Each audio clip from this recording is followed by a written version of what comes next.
Week 11, day 3. My wife just asked me, hadn't we done this story before? We may have. There are several stories in this curriculum that we use several times because they portray one trait or another, but they may portray 2 or 3 traits. And as I've said before, I hope this curriculum gets better next year than it is this year. And the only way it's going to get better is if you give me a better story. If you have a story on dependability, send it to me. coachingtochange.lives@gmail.com. Call me and tell me the story, 580-212-7752. The story today is a story of a lack of dependability. Sometimes we need to see the negative part of it. And that's what today's story is. A retired carpenter. An elderly carpenter was ready to retire. He told his employer, a contractor, of his plans to leave the house building business and live a more leisurely life, enjoying his extended family with the wife. He would miss the paycheck, but he needed to retire. They could get by. He had disciplined himself, disciplined, to put back enough to have a quality retirement. He didn't have the pain of regret. He had the pain of discipline. The contractor was sorry to see his good worker go and asked him if he could build just one more house as a personal favor. The carpenter said yes.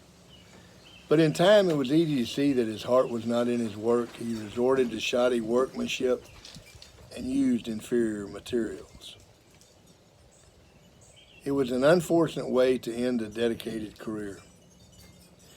When the carpenter finished the work, the employer came to inspect the house. He handed the front door key to the carpenter and he said, "This is your house. This is my gift to you." The carpenter was shocked. What a shame. If he had only known he was building his own house, he would have been much more dependable with what he had done. Lack of dependability.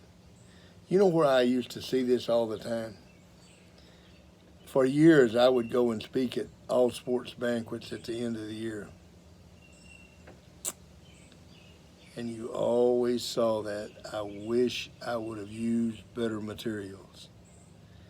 I wish I would have given more. They didn't have the pain of discipline. They had the pain of regret. That's what dependability is. Question number 1, what happened to his dependability?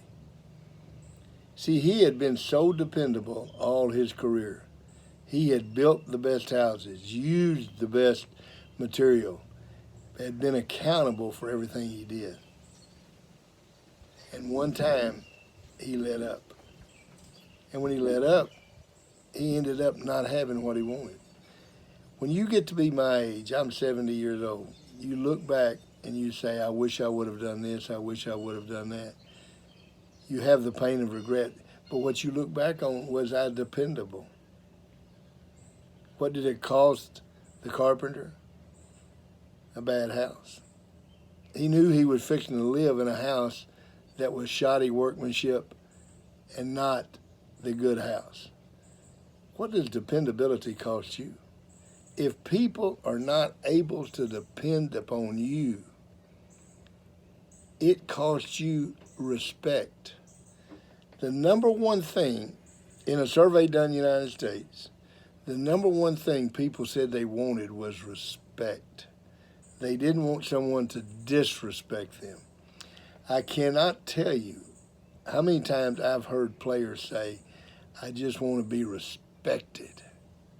I don't want someone to disrespect me. If you don't have the quality of dependability, I can promise you, you will not be respected. And I can promise you something worse. You won't have self-respect. And if you don't have self-respect, you have a poor self-image and you have low expectations of yourself. If you tell someone, I'm going to call you tonight, call them tonight. If you say you're going to be there at 3 o'clock, be there at 3 o'clock. Now, this world is not like that. The cable man said he's going to be there between 8 and 12, and he shows up at 3. Without any excuses or anything, he just simply shows up. That's the world today. There is no quality as dependability. Now, there are some people that when they tell you they're going to be there, they're going to be there. It's just exactly like the man that called me and talked about responsibility. The young people don't have as much dependability because they don't have the role models. You don't have the people that you can depend upon. If a politician says it, it doesn't mean anything.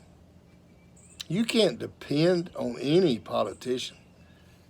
You can't depend on the cable guy. You can't depend on so many people because they say they're going to do something and then they don't do it. If you've got a coach you can depend on, tell him you appreciate it. If you've got a teacher you can depend on, tell him. The one thing that is so critical is this quality. Become dependable. Become one of those people that people are able to depend upon. It's critical. Absolutely critical. See you tomorrow.